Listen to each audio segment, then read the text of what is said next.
بسم اللہ الرحمن الرحیم۔ السلام دوستو، حضرت علی رضی اللہ تعالیٰ عنہ ایک مرتبہ کوفہ کی ایک مسجد میں تشریف فرما تھے۔ مجمع میں شام سے آیا ہوا ایک مسافر بھی موجود تھا۔ وہ نہایت ادب سے کھڑا ہوا اور عرض کی، اے امیر المومنین، مجھے کچھ سوالات میں تشویش ہے۔ میں آج یہاں آپ کی موجودگی کا سن کر آپ سے چند سوالوں کے بارے میں جاننے آیا ہوں۔ میں آپ سے ان کے مطابق درست معلومات چاہتا ہوں۔ آپ رضی اللہ تعالیٰ عنہ نے جواب دیا، اگر تم سوالات پوچھنا چاہتے ہو تو پوچھو، لیکن اگر ضد بازی اور بحث کرنے کا ارادہ رکھتے ہو تو محفل کے آداب کو دیکھو اور خاموشی سے بیٹھ جاؤ۔ یہ مکالمہ سن کر ہجوم میں موجود لوگ بھی آپ کی طرف متوجہ ہوئے۔ اس شخص نے حضرت علی رضی اللہ تعالیٰ عنہ سے سوالات کا آغاز کیا اور کہا، اے امیر المومنین، مجھے یہ بتائیں کہ تخلیق کائنات میں اللہ نے سب سے پہلے کس کو تخلیق کیا؟ آپ رضی اللہ تعالیٰ عنہ نے فرمایا، اللہ نے سب سے پہلے نور کو پیدا کیا۔ اس نے سوال کیا، اللہ نے زمین، آسمان اور پہاڑوں کو کس چیز سے بنایا؟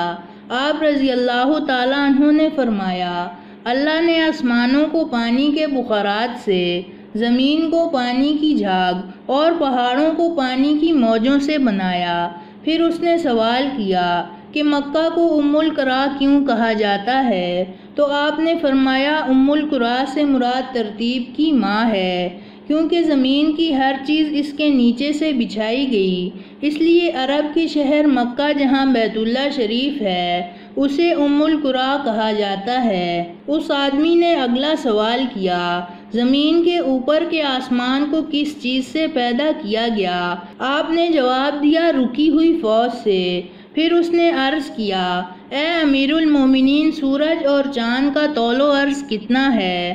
آپ نے جواب دیا، 900 فرسخ ضرب 900 فرسخ۔ فرسخ فارسی زبان کا لفظ ہے اور ایک فرسخ میں 10 کلومیٹر لمبائی گنی جاتی ہے۔ اس نے اگلا سوال کیا کہ ستارے کا طول و عرض کتنا ہے؟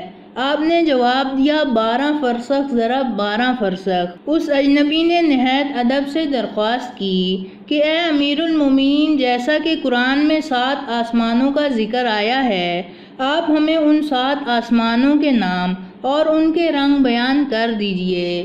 آپ رضی اللہ تعالیٰ عنہ نے عرض کیا، جو آسمان زمین کے اوپر ہے اس کا نام رفیع ہے اور وہ پانی، بخارات اور دھول سے بنا ہوا ہے۔ دوسرے آسمان کا نام کیزوم ہے اور اس کا رنگ تانبے جیسا ہے۔ تیسرے آسمان کا نام مودون ہے اور اس میں ملے جلے رنگ ہیں۔ چوتھے آسمان کا نام ارفلون ہے اور اس کی رنگت چاندنی جیسی ہے۔ پانچویں آسمان کا نام ہیون ہے اور اس کی رنگت سونے جیسی ہے۔ چھٹے آسمان کا نام عروس ہے اور وہ سبز یاقوت سے بنا ہوا ہے۔ ساتویں آسمان کا نام اجمہ ہے اور وہ سفید موتیوں سے بنا ہوا ہے۔ اس آدمی نے اگلا سوال کیا کہ اے علی، مجھے یہ بتائیں کہ بیل وہ واحد جانور ہے جس نے آسمان کی طرف اپنا سر نہیں اٹھایا، اس کی کیا وجہ ہے؟ آپ رضی اللہ تعالیٰ عنہ نے جواب دیا، جب سے قوم بنی اسرائیل نے گوسالہ کی پوجا کی تھی تب سے بیل شرم کے مارے آسمان کی طرف سر نہیں اٹھاتا۔ گوسالہ ایک سنہری رنگ کا پتھر کا بچڑا تھا جسے حضرت موسیٰ علیہ السلام کے دور میں سامری جادوگر نے اپنی جادوئی مہارت سے بولنے اور حرکت کرنے کی طاقت دی اور حضرت موسیٰ علیہ السلام کی غیر موجودگی میں بنی اسرائیل سے اس بچڑے کی پوجا کروائی تھی۔ مجمع میں موجود تمام لوگ حضرت علی رضی اللہ تعالیٰ عنہ کی حاضر جوابی اور علمی قابلیت سے متاثر ہو رہے تھے۔ شام سے آئے ہوئے اگلے مسافر نے سوال پوچھا، اے امیر المومنین، وہ کون سے نبی تھے جنہوں نے ایک ہی وقت میں 2 بہنوں سے شادی کی تھی؟ آپ رضی اللہ تعالیٰ عنہ فرمانے لگے، وہ یعقوب بن اسحاق علیہ السلام تھے۔ انہوں نے ایک ہی دن، ایک ہی وقت میں 2 سگی بہنوں لیا اور راحیل سے نکاح کیا تھا، لیکن اس کے بعد اللہ نے بیک وقت دونوں بہنوں سے نکاح اسلام میں حرام قرار دے دیا۔ اس آدمی نے اگلا سوال پوچھا، مد و جزر کیا ہے؟ آپ نے جواب دیا، اللہ نے سمندروں پر ایک فرشتہ مقرر کر رکھا ہے، جب وہ سمندر کے پانی میں اپنا پاؤں رکھتا ہے تو مد پیدا ہوتا ہے، اور جب نکالتا ہے تو جزر پیدا ہوتا ہے۔ سمندر کے پانی کے خود بخود بلند اور کم ہونے کو مد و جزر کہتے ہیں۔ اس آدمی نے اگلا سوال کیا، یہ بتائیں کہ جنات کا باپ کون ہے اور اللہ نے جنات کی طرف کس نبی کو مبعوث کیا تھا؟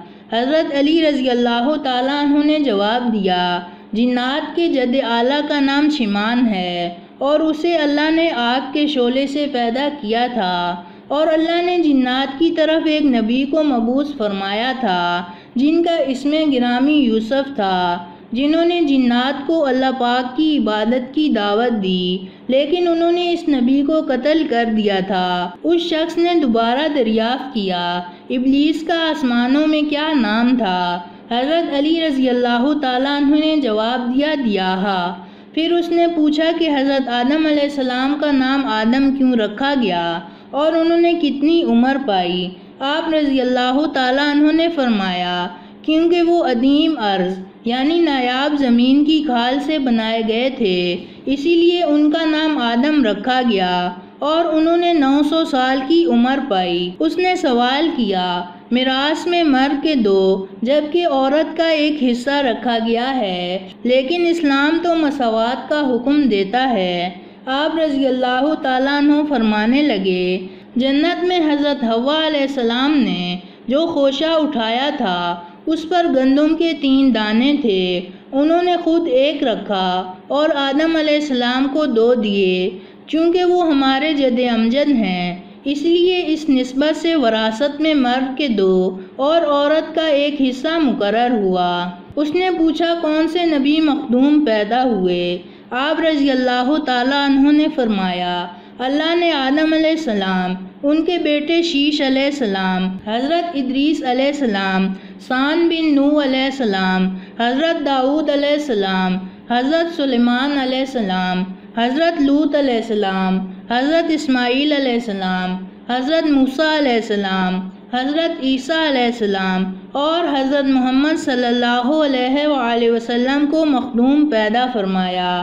اس شخص نے دریافت کیا، روئے زمین پر سب سے پہلے کس نبی نے شیر عرض کیے؟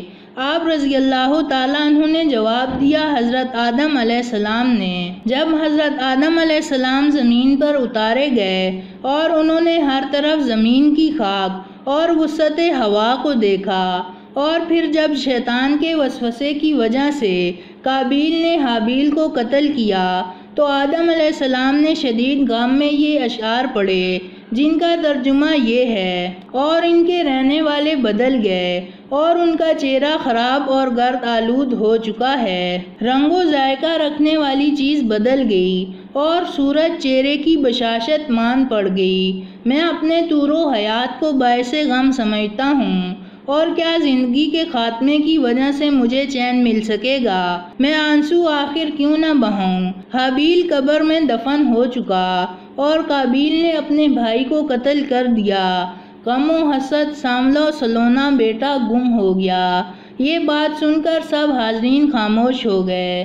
پھر اس شامی شخص نے پوچھا، اے امیر المومنین، حضرت آدم علیہ السلام جنت سے نکالے جانے کے غم میں کتنے سال روتے رہے؟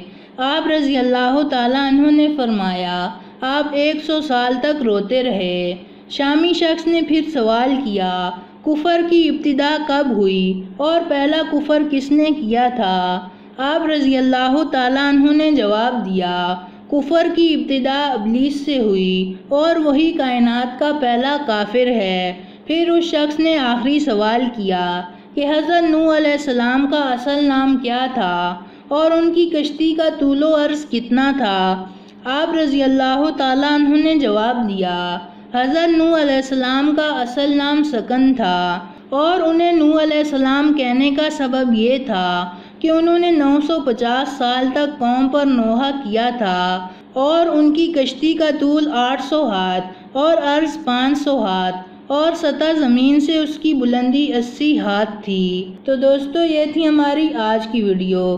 پسند آنے کی صورت میں لائک کریں اور اپنے دوستوں کے ساتھ شیئر کریں، اور مزید ایسی ویڈیوز دیکھنے کے لیے ہمارا چینل سبسکرائب کرتے ہوئے ساتھ موجود گھنٹی کا بٹن بھی دبا دیں۔ شکریہ۔